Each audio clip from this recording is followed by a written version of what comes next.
With all the talk about North Korea's growing military ties with Russia, we should be careful not to overlook the China factor. But as it happens, there's been a sudden burst of reports suggesting Pyongyang is certainly not neglecting Beijing.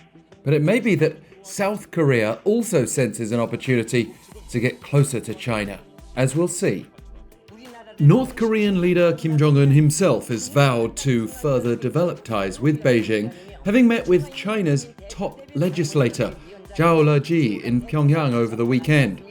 The North's state media showed an image of the pair laughing together over a lunch meeting.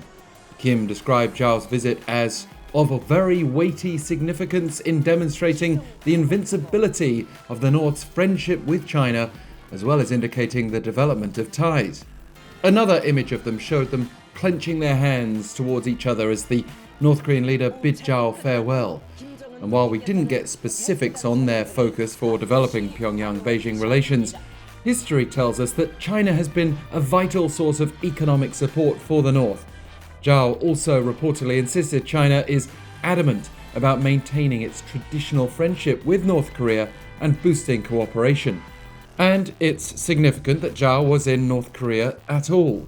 As the chairman of the Standing Committee of the National People's Congress of China, he is the first high-ranking Chinese official to visit North Korea since the outbreak of COVID-19. He travelled to the north as the two sides marked the 75th anniversary of diplomatic relations. Related celebrations also saw Kim Jong-un enjoy a Chinese orchestral performance in Pyongyang, surrounded by North Korean and Chinese officials. But what further practical implications can we draw from the last few days?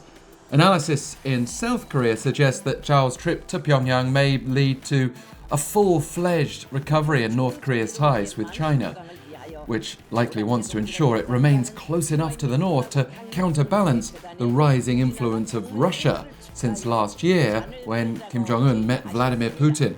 And indeed, it's thought we could see a summit between Kim and his counterpart Xi Jinping in China later this year. Yet, South Korea and Japan have also seen the need to engage. According to reports last week, Seoul's been in talks with China and Japan to arrange a trilateral summit of their leaders as soon as next month.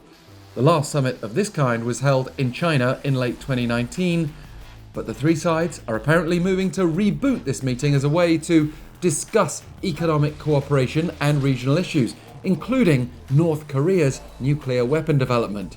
The North may not like that, but Beijing could have a key role to play in ensuring military threats don't spiral out of control at a time when the Middle East and Ukraine remain embroiled in conflicts.